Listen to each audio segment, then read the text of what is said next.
Olá, bom dia a todos. Sejam todos muito bem-vindos para mais uma live sobre o tema Estratégias de Superação para o setor dos eventos. Para quem não me conhece, o meu nome é Patrick Sardinha, eu sou o diretor e fundador da EasyGo. Nós somos uma empresa focada em soluções tecnológicas para eventos, nomeadamente com a nossa aplicação mobile para o dia do evento chamada EasyGo Conference. Nós lançamos um e-book gratuito para ajudar todos os organizadores a inovarem os seus eventos e está disponível para download em easygo.pt/ebook.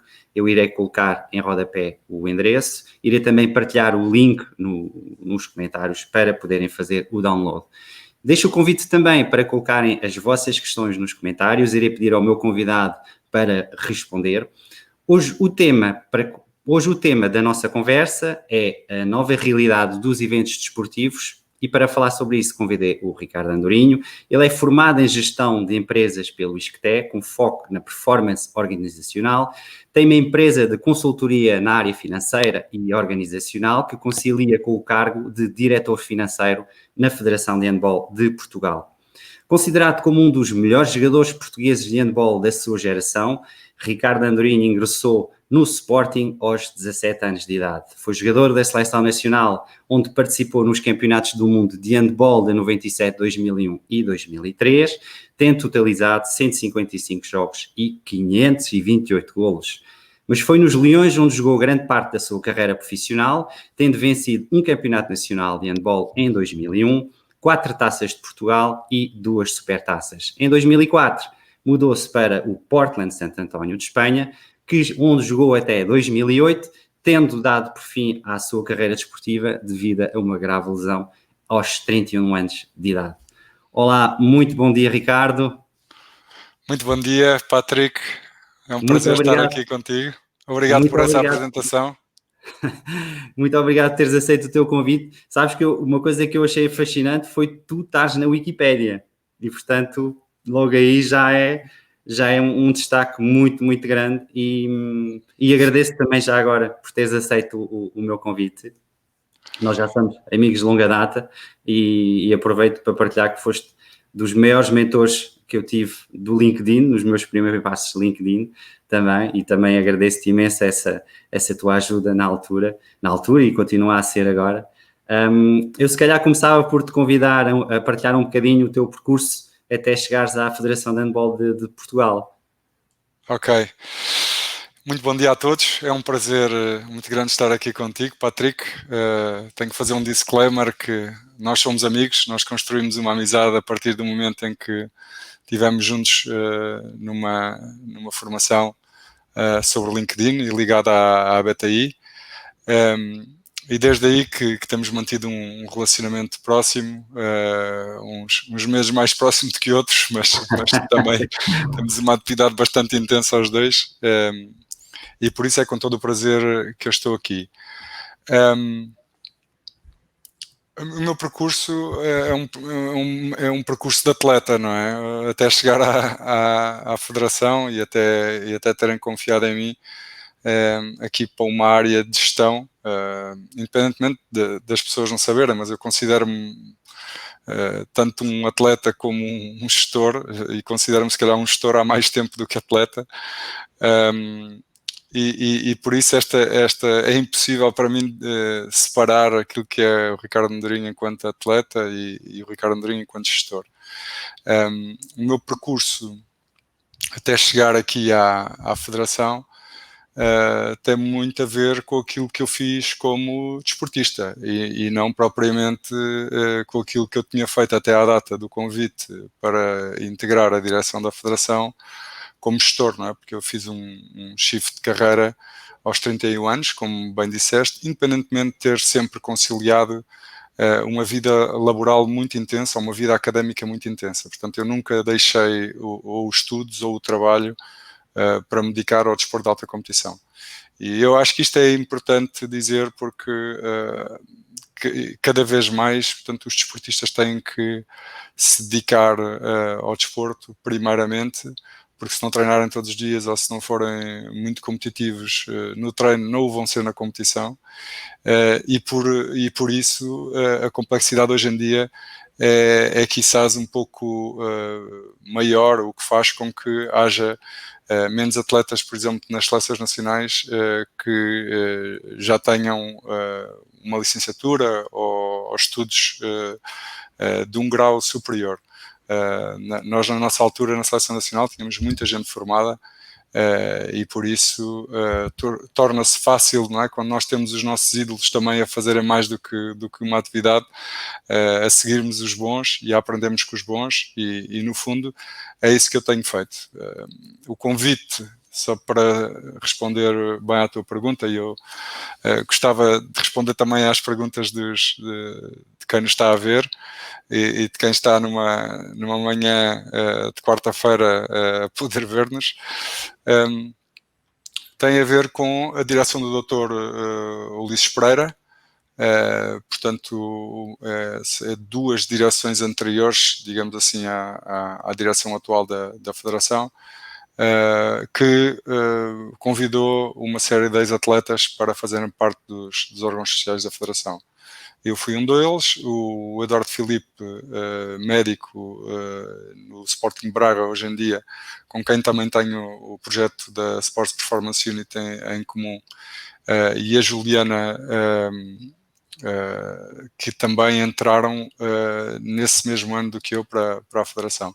E a partir daí, portanto, tem sido uma aprendizagem muito grande em temas muito diversificados, porque costumo dizer, já te disse a ti também ali em private, foi um banho grande de humildade quando nós, enquanto atletas, pensamos que percebemos alguma coisa do que é que se faz numa federação e depois chegamos aqui a esta realidade e o panorama ou a percepção muda radicalmente em muito pouco tempo.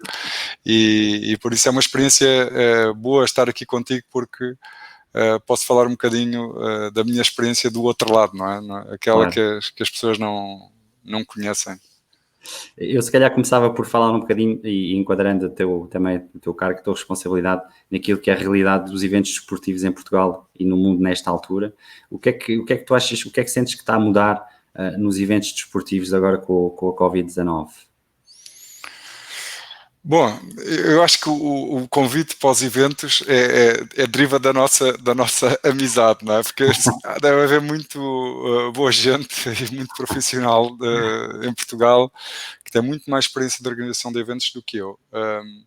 Mas aquela que eu tenho em eventos das seleções nacionais, de handball, sobretudo, em que tive principalmente em dois deles uma responsabilidade global, marcaram-me bastante, ou seja, e aprendi muito naquilo que é o que é preciso para organizar um evento. Hoje, organizar um jogo da Seleção Nacional de handball é mais ou menos igual, entre aspas, não é igual, não é? Mas vai no caminho da organização de um jogo da Champions League de futebol. Portanto, a logística e o envolvimento de uma equipa organizativa e os requisitos de organização de um grande evento internacional de handball, hoje em dia é algo muito complexo e que necessita muito dinheiro para se investir na organização de um evento. E daí que o desporto tem evoluído muito no sentido da proteção dos direitos do organizador, não é? E por isso é que depois essa venda desses direitos a quem transmite e normalmente a um broker, digamos assim, de gestão desses direitos, tem sido a prática comum nas atividades desportivas. Eu não consigo falar do impacto do Covid porque é algo que eu acho que ninguém estava à espera e que está a mudar completamente o panorama do desporto mundial, não é? Cancelar os Jogos Olímpicos é uma coisa que é pôr em causa um calendário de 4 anos.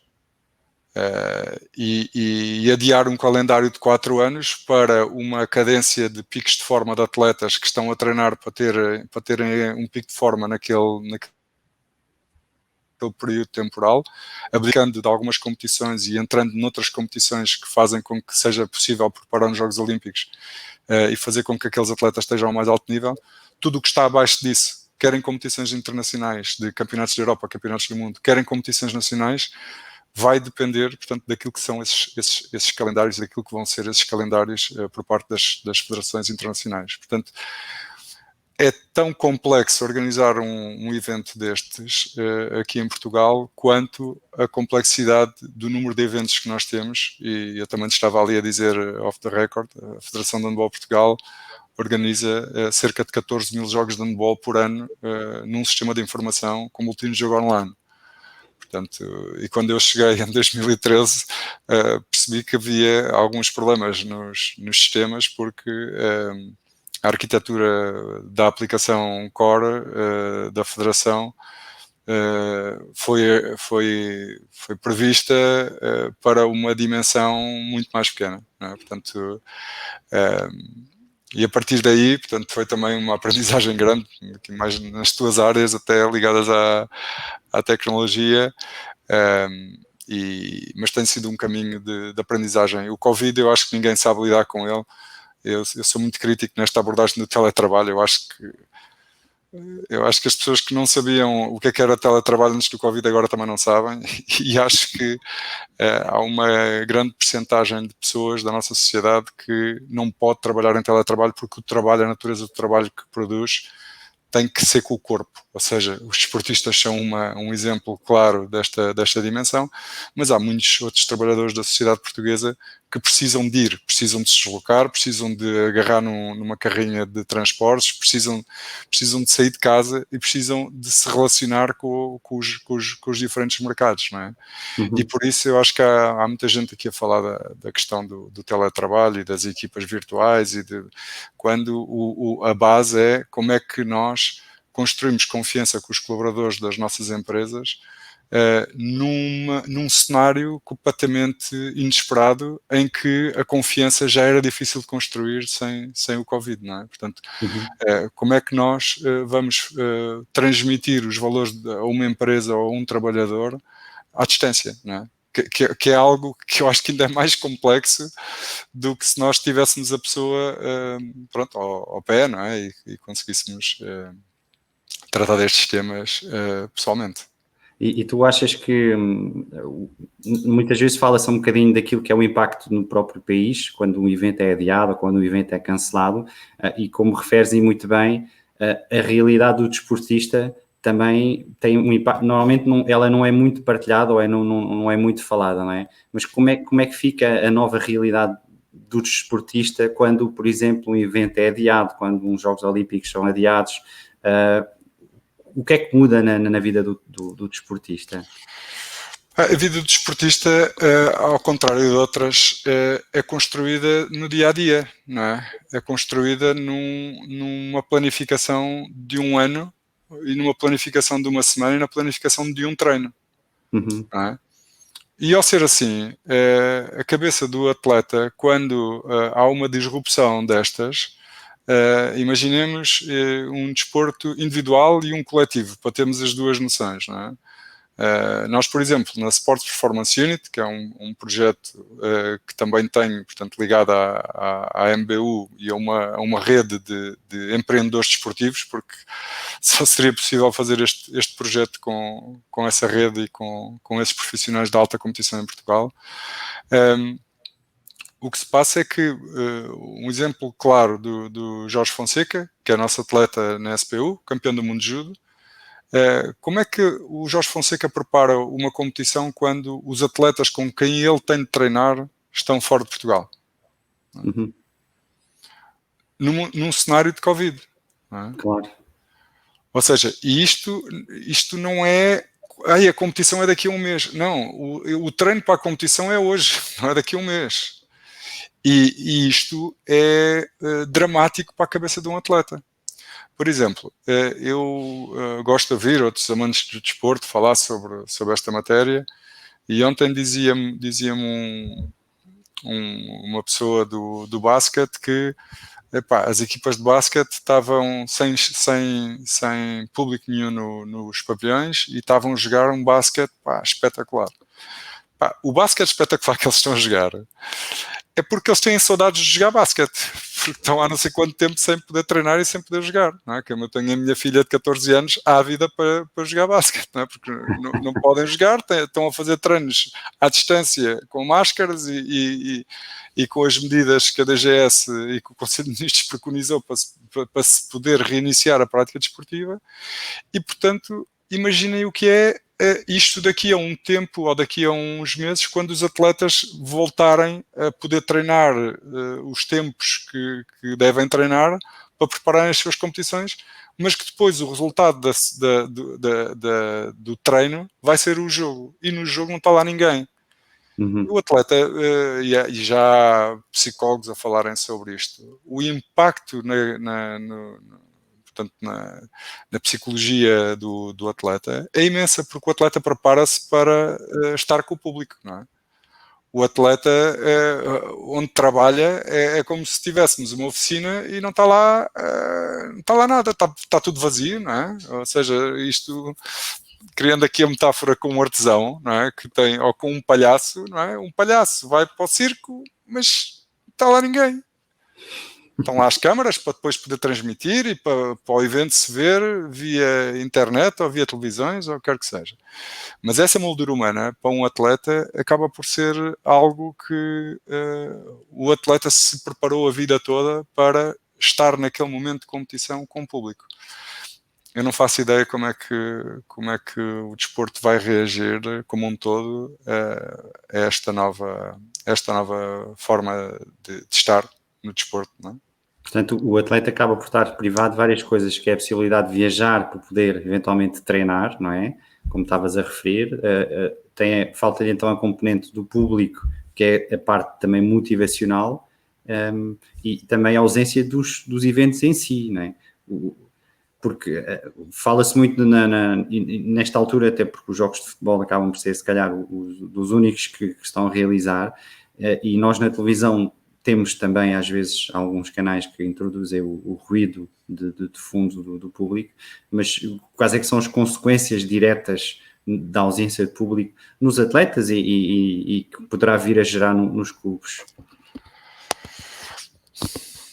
Não faço ideia.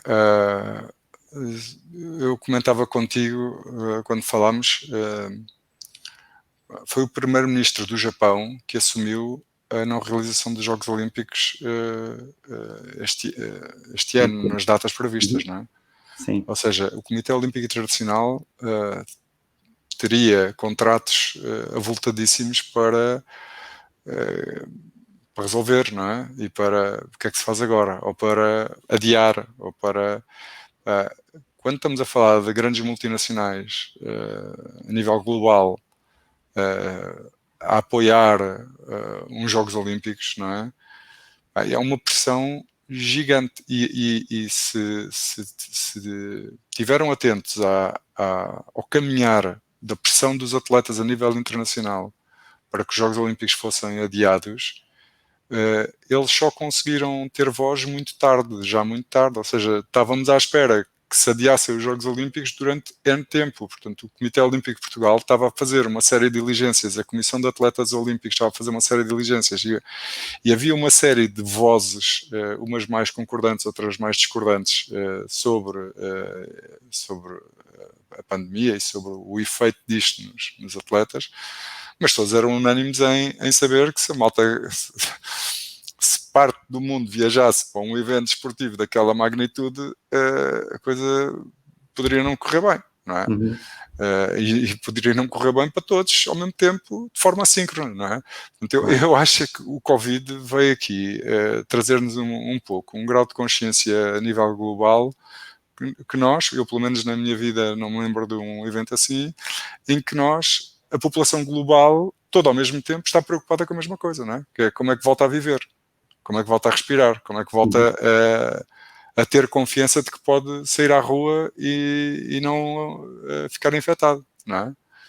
E por isso eu acho que é difícil de dizer como é que vai ser e dizer como é que o Conselho de Ministros vai e o IPDJ vão deixar paulatinamente ou que regras vão criar para se poder ir voltando às competições. Portanto, ainda há uma série de interrogações sobre a forma dos campeonatos na próxima época desportiva. Há clubes à espera das resoluções das federações e das associações e das próprias orgânicas de funcionamento para poderem tomar decisões de investimento. E pronto, o desporto tem esta parte, é que tem uma parte muito visível que é o futebol em Portugal e tem um iceberg debaixo d'água que são as outras modalidades todas, o desporto olímpico, o desporto paralímpico, que não o futebol, não é? E mais algumas modalidades que não são olímpicas, que os portugueses gostam muito de praticar, mas nós não temos um cadastro dessa informação para poder tomar boas decisões. Nós não temos cadastro desportivo em Portugal, não é? Uhum. E isto é alarmante, ou seja, não ter cadastro em termos financeiros ou em termos até muitas vezes de números integrados e números validados pelo país e não por aquilo que dizem cada um dos intervenientes, acaba por atrasar muito a política desportiva do país, não é? Porque o país, para ter uma política desportiva, precisa de saber para onde é que se dirige, não é? E que direção é que quer tomar, não é? E o facto destes números não serem muito transparentes e não serem claros e de não estarem a ser aferidos de uma forma integral, torna esse trabalho bastante difícil, bastante complexo. O que me dá a entender, por aquilo que tu estás a dizer, é que, por um lado, os Jogos Olímpicos, se tivessem realizado ou se iriam realizar, poderíamos até não conseguir resultados como edições anteriores, porque a própria preparação dos atletas ficaria de alguma forma limitada, não é? Claro. E, portanto, se calhar, recordes do mundo, recordes dos campeonatos ou recordes dos jogos, talvez ficassem muito aquém e o próprio resultado esperado dos jogos também não seria o mesmo, não é? Certo. E as receitas financeiras acabariam por também ser prejudicadas por isso. Sem dúvida. Havia a parte do atleta e havia a parte do organizador, não é? Portanto, e aqui volta-se a ligar aqui os dois mundos, que são muito difíceis de ligar, porque há uma grande... Enquanto nós, com a tecnologia, estamos aqui os dois a falar num link para um público, não é? Uhum. Ou seja, quando um organizador de um evento esportivo está a organizar um evento para ter atletas nesse evento, não está a falar com os atletas, não é? Está a falar com instituições que vão participar nessas provas. Portanto, e há uma série de layers, de hierarquias, no fundo, de organização que não só têm que ser respeitadas, como são vitais para o bom funcionamento do evento. Uhum. E isso, claramente, que as expectativas da organização dos Jogos Olímpicos é que se batam recordes do mundo e recordes olímpicos, não é? E isso... isso é a confiança do atleta para dar o seu melhor ou para ultrapassar o seu melhor naquela prova, naquele mês e naquele dia. Não é? Pois é. Portanto, nós aqui às vezes fazemos também a transição entre o que é o mundo do desporto para o mundo financeiro e para o mundo da gestão, em que... nós, quando temos um impacto financeiro, vou dar um exemplo de um evento que nós medimos o impacto económico-social do evento, que foi um evento que nós organizámos aqui em Portugal, um evento Masters, tinha 55 equipas em 4 dias de competição. Ou seja, tinha masculinos e femininos e tinha 5 categorias, ou seja, 5 escalões etários. E nós gerámos 1 milhão de euros nesses 4 dias. Uhum. Mas fomos nós que medimos, não é? Portanto, fomos nós que orçamentámos o evento, fomos nós que trouxemos os clubes para dentro do evento, fomos nós que comunicámos com um organizador local no Porto que nos ajudou a construir o evento, que é sempre assim que funciona, não é? Quer a nível internacional, quer a nível nacional, e se não fossem as autarquias e se não fossem os clubes locais, nós não conseguiríamos também, na federação, de organizar eventos com a qualidade que organizamos, e pensamos que temos feito um bom trabalho na evolução dos eventos, sobretudo das seleções nacionais. E por isso aqui nós estamos aqui numa área que está pouco estruturada. E ao estar pouco estruturada financeiramente, nós estamos sempre à espera da transação, digamos assim, não é? Que é um bocadinho como funcionam os bancos. Se houver transações e se houver eventos, nós conseguimos preparar o financiador ou o sponsor para poder vender o evento, não é? Sim. Se nós não tivermos o evento, ou se os eventos pararem de um dia para o outro, nós não temos nada. Não é? E não conseguimos financiar, porque o financiador só vem se tiver a garantia que o evento se vai realizar naquele dia. Não é? Claro.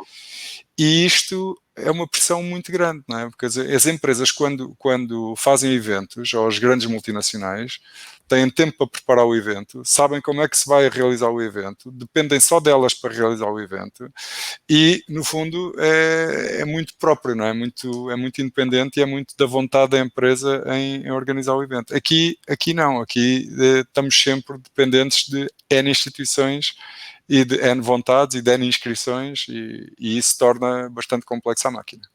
E, portanto, isso, quer dizer, se em condições normais já é difícil, sem público, com bilheteira, então é impossível, não é?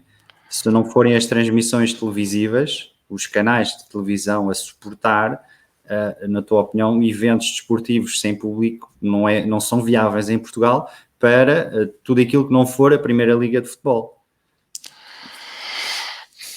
Eu não quero ser pessimista, não, até porque sou otimista acho que sou otimista por natureza. Eu vejo a parte positiva das coisas. Agora, eu aqui não consigo arriscar nada em como é que as instituições vão responder a isto.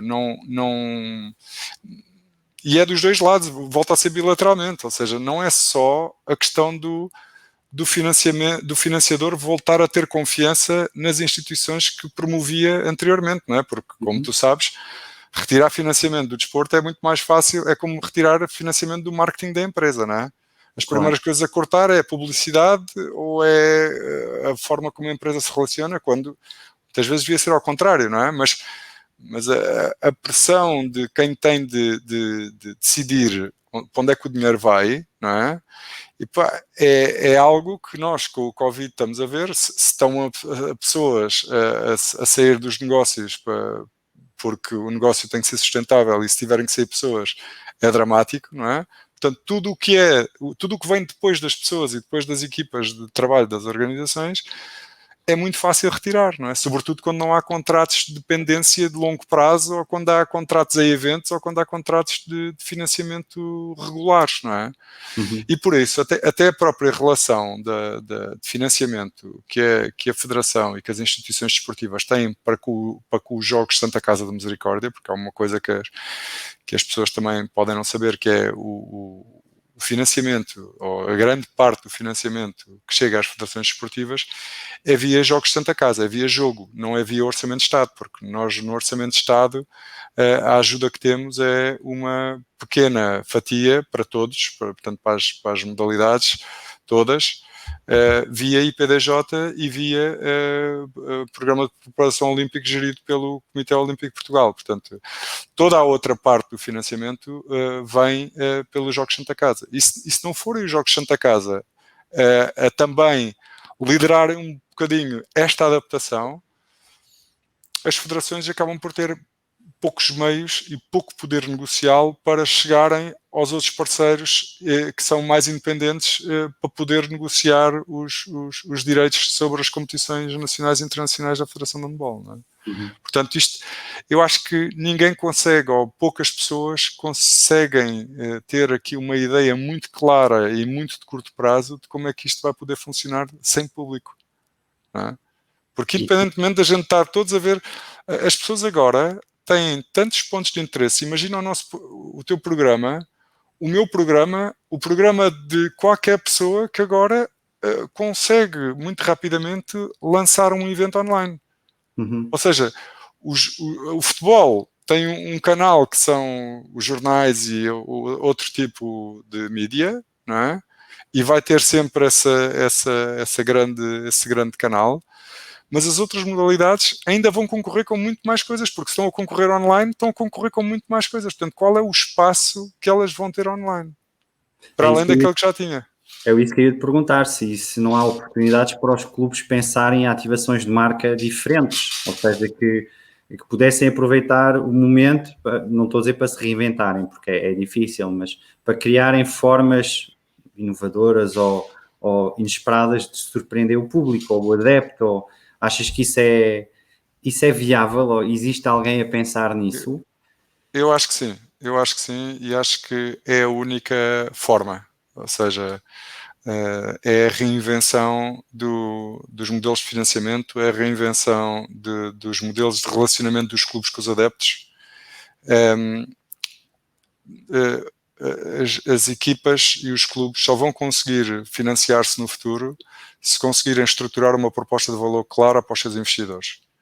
E essa proposta de valor clara tem que assentar naquilo que tu estás a dizer, que é a real data, é dizer, nós temos estes adeptos estão aqui fidelizados e nós, se fizermos isto em conjunto, vocês vão ter um impacto nos vossos eventos ou na vossa marca de X muito bem medido e muito bem formatado. Ou seja, já não há tempo, já nem há paciência e o investidor do desporto já sabe que os dados que aparecem em algumas empresas que fazem clipping ou fazem valorização de marcas no desporto, já perceberam que aquilo não é bem assim. Portanto, os retornos dos investimentos publicitários nem na Google são assim, portanto, não é, se na Google não é assim, portanto, aqui também em alguns brokers também quase certeza que não vai ser, não é? Portanto, e isto é um ponto importante exatamente para o que tu acabas de dizer, ou seja,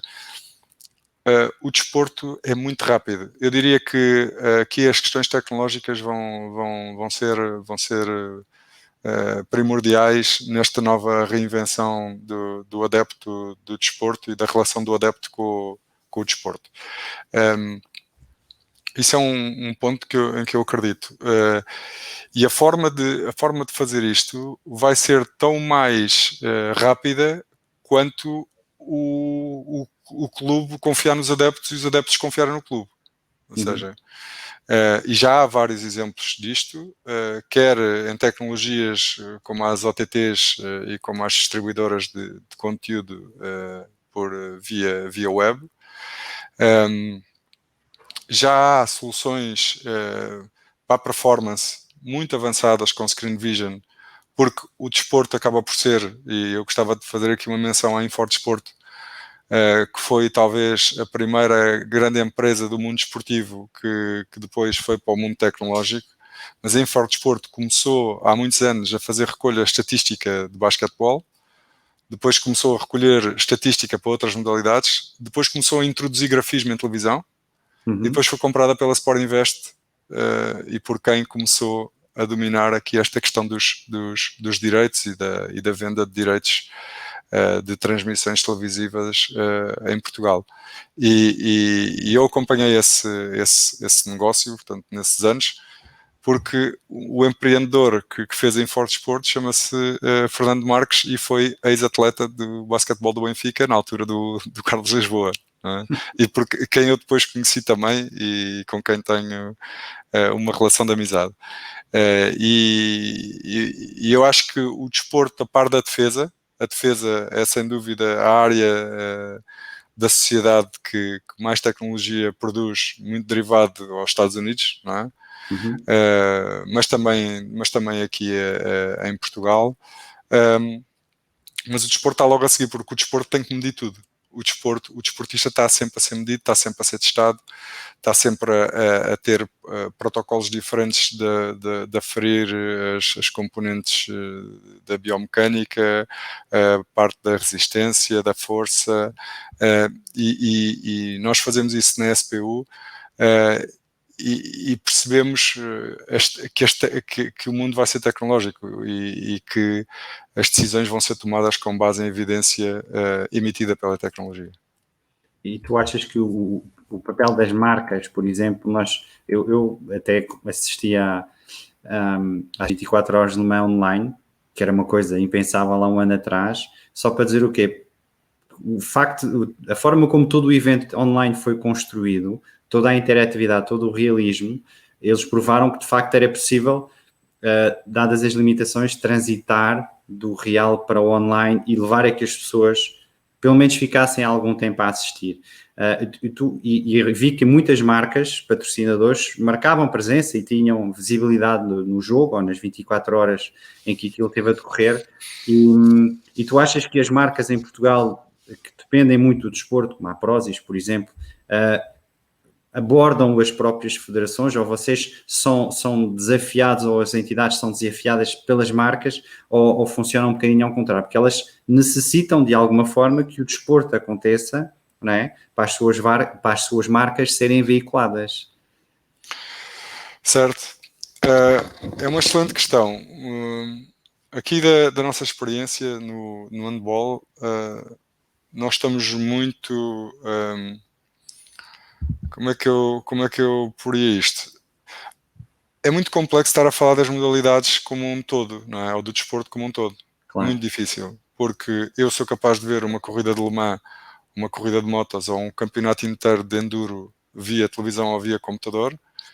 Não consigo ver um jogo de handball, não é mesmo dentro de um pavilhão, porque tu dentro de um pavilhão vês o jogo todo, não é? Claro, sim. Um circuito de Le Mans, tu vês o circuito todo no computador, ou vês o circuito todo na televisão, não é? Pá, a experiência para o adepto por desporto é uma coisa completamente diferente, e por isso é que eu acredito que há desportos com muito maior propensão a transferirem esses eventos para plataformas virtuais, não é? Do que outros. Uhum. E depois há esta coisa que, não é? Que eu aqui falo muito pela ótica do atleta, mas o adepto também não tem a experiência do atleta. Então, para o adepto, pode ser muito mais relativo e até muito mais prazeroso não ter que sair de casa para ir para um pavilhão, não é? E estar ali em casa e saber que o jogo é às 6 da tarde e sentar-se com um pacote de pipocas ou com uma cervejinha na mão a ver o evento, não é? Mas eu acho que sim, o esportes, a gamificação que tu estás a ver em montes de sites que têm a ver com desporto, as próprias apostas online que têm crescido e que têm financiado também o desporto, pá, é um mundo tão grande e é um mundo com tantos adeptos que, por exemplo, posso dar outro exemplo da tecnologia, que são aquelas redes virtuais de football managers, não é? No fundo, eles estão a gerir o campeonato e são eles que tomam as decisões todas sobre o campeonato e estão a fazer campeonatos paralelos com os jogadores reais, não é? Claro. Isto está a ter presente e vai ter futuro de certeza absoluta, não é? Porque as pessoas querem decidir. E se as pessoas querem decidir o que ver, como fazer e até em que jogadores é que querem investir para poderem ganhar, o desporto vai estar de uma maneira ou de outra, não é? Eu acho que é mais disruptivo outras coisas que têm a ver com aquela evolução tecnológica que nós estamos a viver, mas eu sou muito, muito purista e sou um amante do desporto e por isso acredito que vão ser os próprios utilizadores a fazer essa mudança e de forma muito rápida.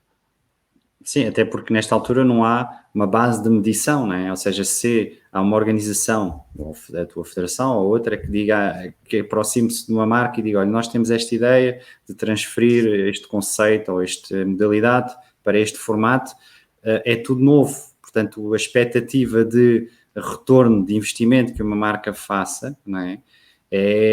Se tu tiveres, por exemplo, num jogo de futebol, como agora também entre os atletas das próprias equipas, por exemplo, Manchester contra Barcelona, etc., não é? Tens a marca do próprio jogo a suportar isso, portanto, logo aí está mais ou menos garantido. Agora, as restantes modalidades no nosso país, não sei se isso é viável, se não é viável, não é? Porque as modalidades depois também não têm a expressão necessária para isso acontecer.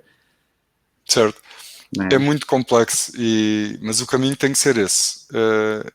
Quando eu entrei aqui para a Federação e comecei a ter contacto com estas matérias, sobretudo das transmissões televisivas e dos direitos, percebi que e há coisas que são mais públicas do que outras, sendo que algumas são aqui complexas devo estar a referir aqui no programa, mas para terem uma noção do que é a diferença do futebol comparativamente com as outras modalidades todas juntas, vocês reparem, a RTP, quando eu agora os valores são diferentes, portanto, foi há muitos anos, acho que já me sinto confortável de vos contar isto, mas a RTP transmitia muito handball, não é? Uhum. E de repente deixou de transmitir. E perguntam-me vocês, mas o que é que aconteceu para a RTP2 deixar de transmitir handball? Foi uma decisão do diretor da RTP da altura. Não há mais modalidades na RTP2 em horário nobre ao fim de semana.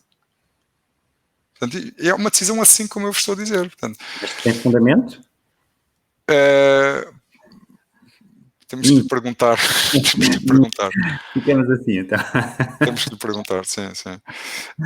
O que é que isto permitiu perceber? Permitiu perceber que havia, ou seja, os conteúdos de futebol eram interessantes e então a RTP pagava para poder transmitir a Primeira Liga de Futebol.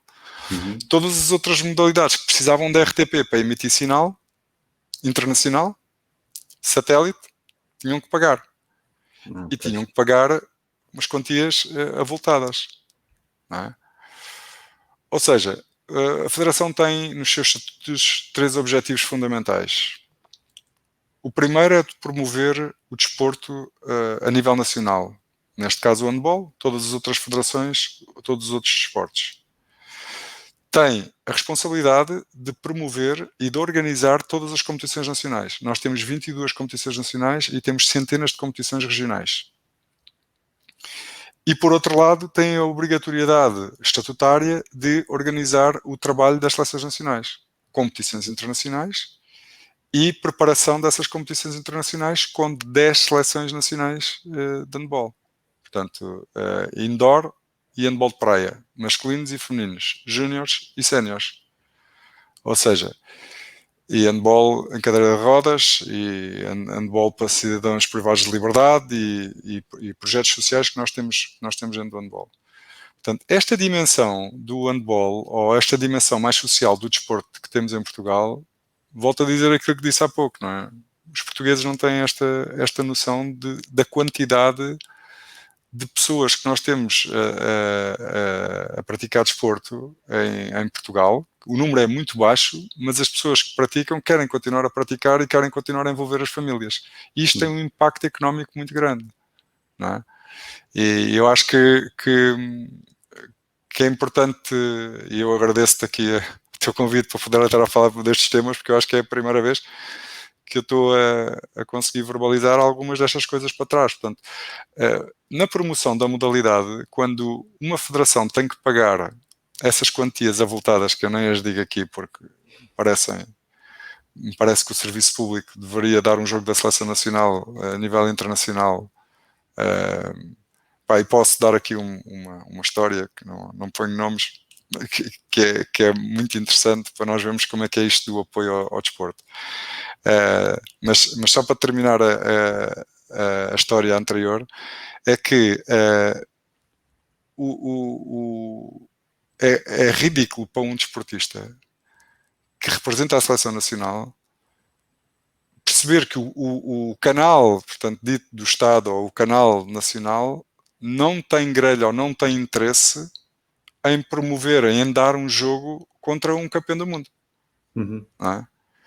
E quando nós sabemos o que é que está a competir com isso, e quando nós sabemos que a audiência que a Seleção Nacional de Handball tem é brutal, é incrível, e os nossos parceiros, neste momento a TVI, conhece bem, ou seja, porque imagina a largura de banda que nós ocupamos com o jogo, não é? Ou seja, nós, o jogo, a pessoa quer ver o resultado final também, não é? Ou seja, está colada e está ali. E o ambiente, toda a gente entende, toda a gente sabe que toda a gente está habituada à publicidade, que é uma coisa que noutras coisas pode não estar habituado a levar com publicidade no desporto. É completamente natural estar a consumir publicidade, mais visível, menos visível, mas é um ambiente natural para a publicidade, não é?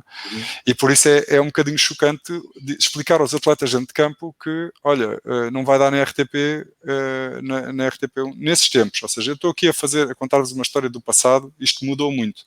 Mas para dizer só que nós fizemos esse caminho que tu estás a dizer.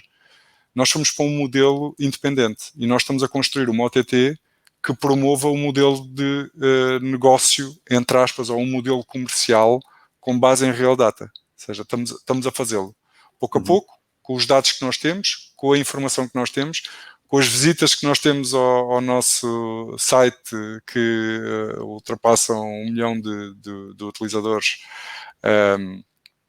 e que são números muito interessantes para as marcas, mas são interessantes para as marcas se estiverem bem organizados, não é? E se as marcas souberem exatamente o que é que estão, ou para onde é que está aí também o dinheiro delas, não é? Não é dar o dinheiro e o dinheiro vai para outras coisas quaisquer, não é? Não, aqui vai para os suportes de informação que a marca está a ajudar a desenvolver, no fundo, não é? Portanto, e aí há um racional. E tu precisas do canal televisivo para dar esse impulso, principalmente nesta fase, não é? Claro, tu achas que o online seria suficiente? Não. Okay. Portanto, o cenário ideal para uma marca seria, além de conseguir construir uma experiência fantástica online, seria ter o apoio de um canal televisivo a transmiti-lo da mesma forma que as 24 horas de Le Mans tiveram o impacto que tiveram, porque o Eurosport esteve a transmiti-lo praticamente em direto, às 24 horas, não é?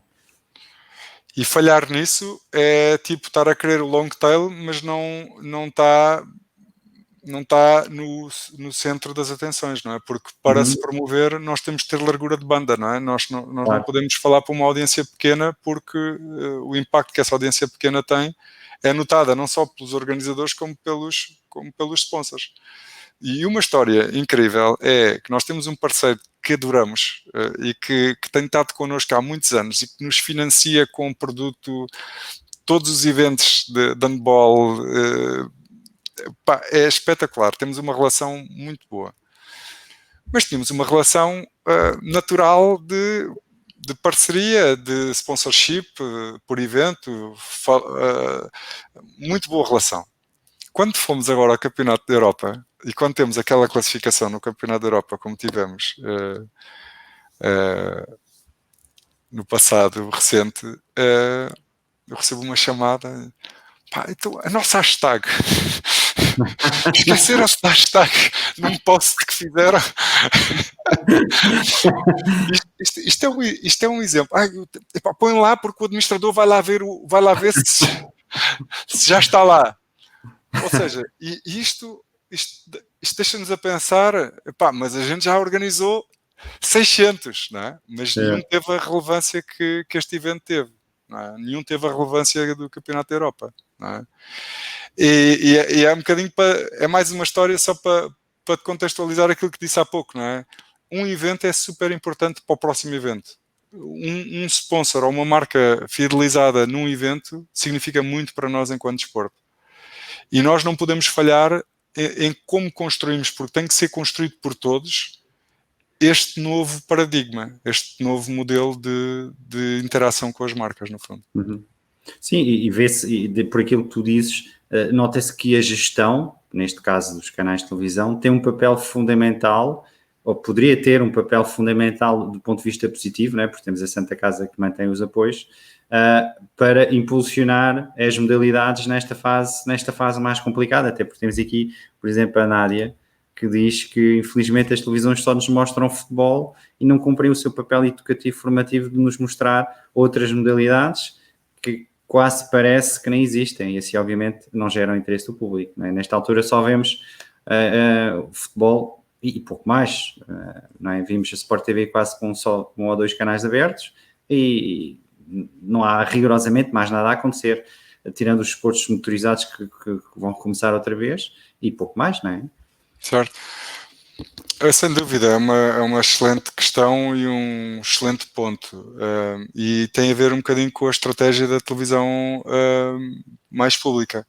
E o Covid veio aqui dar uma noção grande disto. Ou seja, eu acho que houve muitos de nós, comigo incluído, que fomos para os canais que mais confiávamos. Ou seja, nós já consumíamos outros canais, outras fontes de informação, mas começámos a ver mais RTP. Eu, pelo menos, aconteceu assim comigo e aconteceu com algumas pessoas que queriam estar mais perto da informação do Estado, da informação, porque, e também falámos disso, foi fácil confinarmos, porque quer dizer, vai para casa, não é? É muito difícil desconfinar, muito complexo desconfinar, ainda por cima, porque nós não vamos desconfinar de uma situação natural, nós vamos desconfinar depois de 2 meses e tal, Claro. confinados, não é? Portanto, o nosso cérebro não está nada bem. Até porque a E, palavra desconfinar é muito relativa. Ficar em casa toda a gente percebe. Desconfinar ainda se está por explicar o que é desconfinar. exato, exato, exato. Há um Portugalex que eu vi há pouco tempo espetacular que toca no tema. Mas isto, a questão da Nádia, só para tentar responder aqui um bocadinho, tem a ver com responsabilidade social, não é?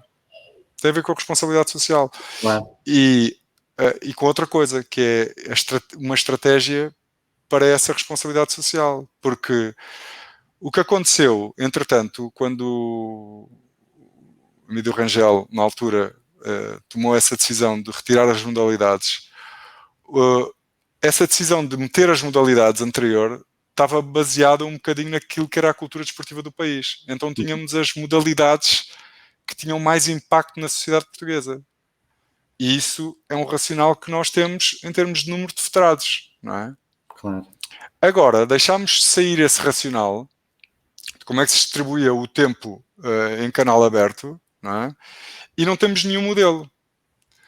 O que é que acontece hoje em dia? Acontece que só as modalidades, algumas delas não olímpicas, que têm poder aquisitivo de ir ao canal e dizer, olha, eu pacto a produção, mas pacto isto, mas bora lá, eu quero pôr a minha modalidade aí. Algumas delas não olímpicas, algumas delas nem em relação, o IPDJ nem as conhece. Algumas delas o IPDJ nem as conhece. Ou seja, e isto é que é triste, que é a parte que mais magoa um português que defendeu as cores de Portugal, não é? Que é ver que nós estamos a dar largura de banda a modalidades que nem registadas estão no sistema desportivo português, não é? Até E porque vemos isto é chocante. não, e vemos que os portugueses vibram com determinadas modalidades ou determinados acontecimentos, não é? Se há um campeonato do mundo de hóquei patins ou se há um campeonato da Europa de Muitíssimo. handball, é notícia, é acompanhado, se calhar infelizmente não é a primeira página num jornal porque houve um jogador qualquer que teve uma gripe, mas essa é a realidade da modalidade, não é? E o facto de, se calhar, como diz aqui o João Cunha, falta alguém, ou falta um representante que tocasse esses instrumentos todos, que tentasse fazer a ligação entre chegar à RTP e dizer assim, olha, isto, vocês têm que se calhar dar abertura para este tipo de conteúdo, falar com as federações, por consequência acabam por se calhar angariar patrocinadores, e tudo isto a funcionar nesta altura, se calhar até poderíamos ter jogos de handball sem público, não é? Ou também achas que isso não era possível?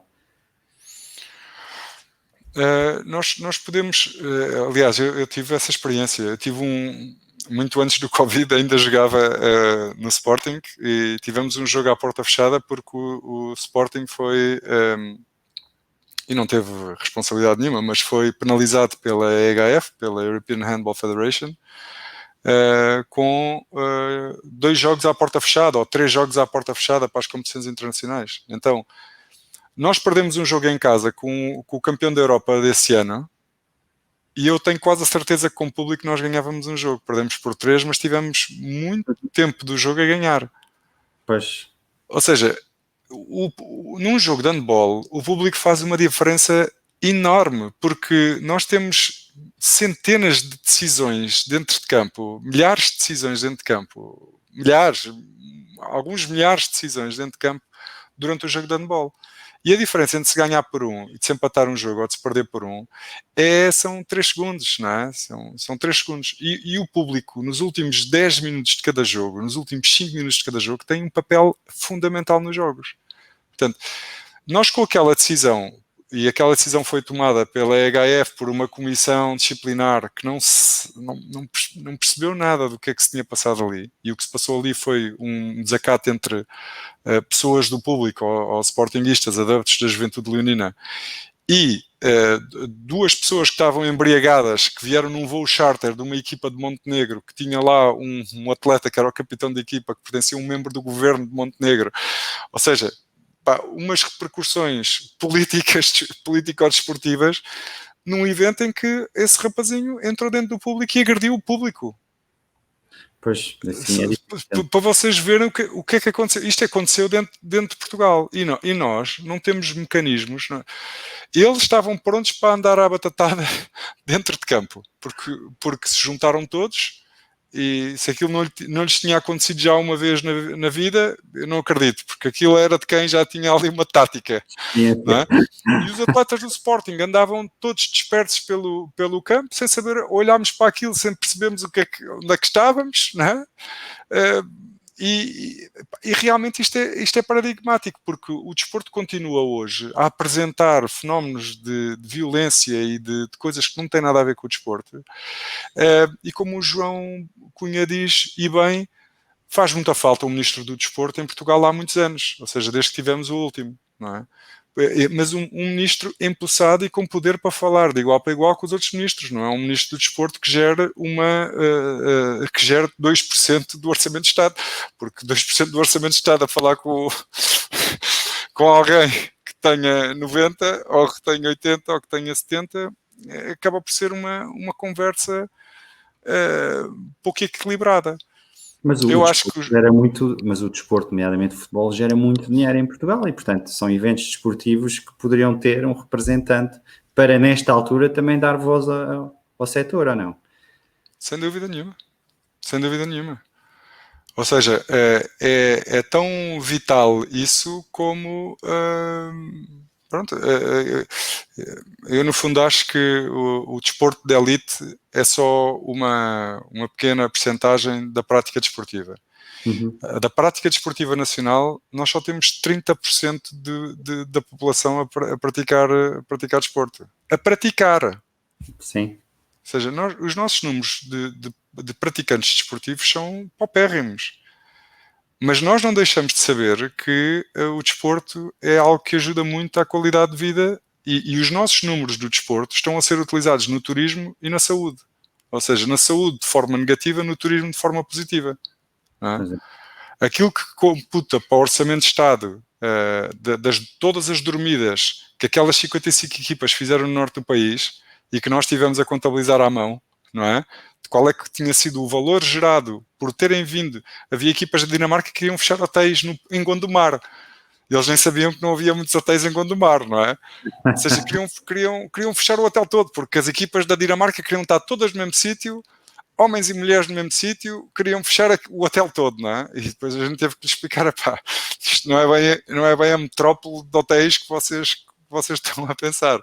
E portanto, todas estas coisas são bastante importantes e que permitiriam a um representante do desporto nacional conseguir ter esta informação ou conseguir pedir esta informação às instituições para que pudesse tomar boas decisões em função do desporto em Portugal. Ok. Eu não queria deixar também de partilhar aqui o comentário do Mário Filipe, que vai ao encontro daquilo que estavas a dizer em relação ao jogo de handball. Nosso presidente. Em que acho que se tem visto no futebol aquilo que o Ricardo está agora a falar, pouco público, uma interrupção nos treinos e o regresso com resultados menos... Não vou falar dos do Benfica agora, porque isto é um pouco irrelevante, mas... podemos falar um bocadinho, se quiseres. Não, já estamos a chegar ao fim da hora e, portanto, já não temos tempo. Tens um minuto. O Portugalex fala no Benfica também. Eu partilhei ali o Portugalex, está de baixo. Eu partilhei no Twitter. E portanto acaba por ir em encontro também isso, não é? Que é o regresso com resultados menos bons, porque tudo é diferente, tudo muda e os atletas também são confrontados com uma realidade que não estavam preparados ou se calhar não estavam habituados, não é? Não, eu acho que esta é aquela parte que eu não consigo escrutinar. Eu falo com alguns atletas, o Mário é meu amigo e esteve comigo na última lesão que eu tive no handball, porque é o presidente do Évora Handball Clube, clube onde eu me iniciei na modalidade e com quem tenho um carinho muito especial e que tento ajudar como posso à distância. Mas esta é a questão da interrupção dos treinos.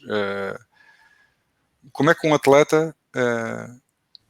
isto é uma pergunta que, ou seja, eu não tenho resposta para esta pergunta. Como é que um atleta teve a treinar até ao fim da época desportiva? Uhum.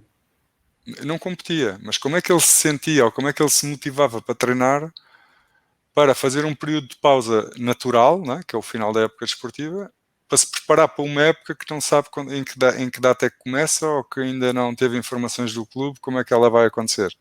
Claro. Há de haver muitos atletas e muita gente na baixa e na média competição, não na alta competição, que está a equacionar uma série de trade-offs na sua vida, não é? Pá, vou estudar, vou trabalhar, vou... Pá.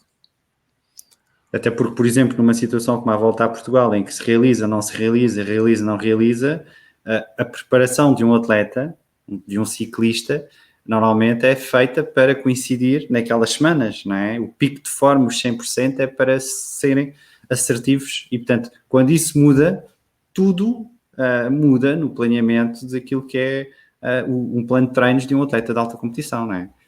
Sem dúvida, sem Não dúvida. se pode mexer, quer dizer, mudar um concerto é diferente do que mudar uma volta a Portugal, Sem no âmbito dúvida. da realidade desportiva, não é? Sem dúvida. A cultura acho que tem feito um excelente trabalho aqui em Portugal nessa reaproximação. O desporto, a cultura, uma orquestra consegue tocar com eles mais ou menos à distância, não é? E o som propaga, não é? O handball sem contacto, ou o basquetebol sem contacto, ou o futebol sem eles estarem à vontade dentro de campo para fazer aquilo que eles sabem fazer também, é muito complexo. Eu não tenho respostas. Olha, Ricardo, para terminar, gostava só aqui de partilhar contigo aqui uma imagem e que me dissesse o que é que tu sentes quando tu vês isto. Mais uma partida, pá, estás-me a fazer mais uma partida. Tens saudades disto? Pá, eu sou um bocadinho frustrado porque não deixo, no fundo eu não decidi deixar de jogar, não é? Claro, sim. E eu acho que a gente sofre todos por duas coisas. Uma são decisões que nós não tomamos, não é? Uhum, A outra é a ausência de informação que nós gostaríamos de ter e que não temos, não é? claro. Tirando a saúde, porque nós sem saúde não estamos cá, não é? Mas isto a minha forma, pelo menos de viver, nem é só viver alta competição, sempre foi muito profunda, sempre foi muito dedicada, sempre foi muito de aproveitar o tempo que eu tinha para treinar e para jogar. E foi isso que me deu resultados. Uma coisa que eu gostava de deixar aqui para as pessoas que têm que conciliar várias atividades ao mesmo tempo é que a produtividade ou a aprendizagem, melhor dito, eu sempre aprendi a ver e a fazer. A ver e a fazer. A ver os outros fazer e eu a fazer. E foi assim que eu me apaixonei pelo handball, foi a ver o Campeonato de Espanha em Évora. Ou seja, eu via o Campeonato de Espanha e via também a NBA. Portanto, naquelas alturas do Michael Jordan e do Magic Johnson e daquela malta. O melhor jogador do mundo que jogou na minha equipa em Espanha acabava o treino de handball e fazia 9-10, 7-10, 8-10, 6-10, 9-10, 6-25 a lançar ao cesto. Portanto, ele era jogador de basquete antes de se meter no handball. Ele conseguia dominar movimentos técnicos do handball com 2 apoios quando nós precisávamos de 3 apoios. não é? E este mindset do desportista de elite, de nos adaptarmos e de aprendermos coisas novas muito rapidamente, é traduzido para a vida inconscientemente, ou seja, nós também utilizamos essa forma de aprendizagem para outras coisas na vida, não é? E no fundo, só deixar aqui esta matéria, obrigado pela recordação. Isto foi um jogo em que nós nos apurámos frente a uma das melhores equipas do mundo, que era a Jugoslávia na altura. Ainda a Jugoslávia com a Sérvia, o Montenegro juntos, portanto já sem a Croácia. E isto foi o primeiro jogo e nós apurámos num segundo jogo, portanto lá. Ou seja, nós fizemos um apuramento para um campeonato da Europa, portanto, na Sérvia, que nos deixou todos contentes de estar a competir ao mais alto nível e a defender as cores de Portugal. Obrigado pela recordação. Olha essa, eu é que agradeço. Ricardo, para terminar, onde é que podemos acompanhar o trabalho da Federação e podíamos acompanhar o teu trabalho? Olha, a Federação está em fpa.pt. É um site novo, portanto têm uma secção de dar feedback acerca do site. Foi um dos grandes desenvolvimentos que nós fizemos aqui na Federação, porque aquelas aplicações que eu vos falei anteriormente, que gerem as competições por um lado e que gerem todo o processo de inscrições dentro da Federação e as regras todas das competições, não permitiam facilmente e agilmente criar um site novo. E, portanto, nós tivemos aqui há algum tempo até conseguir entregar este novo site à Federação. Mas estamos a trabalhar na Handball TV e vai ser a Handball TV que está em handball.tv, que vai, no fundo, alicerçar uma nova direção da Federação, que foi eleita há muito poucos dias, em que temos o Bernardo Novo, que é alguém do handball com uma grande experiência no marketing desportivo e que tem responsabilidades na Solinka em Portugal, que nos vai dar seguramente uma grande ajuda aqui a estas componentes do marketing puro e do marketing digital. E por isso sigam-nos, acompanhem-nos, critiquem-nos e até a uma próxima oportunidade, porque tu também has de ir ali para outro programa para falarmos um bocadinho mais sobre outras perspectivas. Está combinado. E obrigado a todos por terem estado aí este tempo desse lado. Ricardo, muito obrigado mais uma vez por teres aceito o meu convite. Quero também agradecer a disponibilidade e contribuição de todos os que estiveram a assistir. Quero só dizer que na próxima semana estamos de volta, dia 8 de julho, à mesma hora, às 10 horas. O meu convidado será o Pedro Machado, ele é o presidente do Turismo Centro de Portugal, portanto iremos estar aqui também mais uma vez à conversa e deixo o seu convite para assistir. Ricardo, mais uma vez muito obrigado e grande abraço. Um abraço para ti também e um bom dia a todos. Bom dia.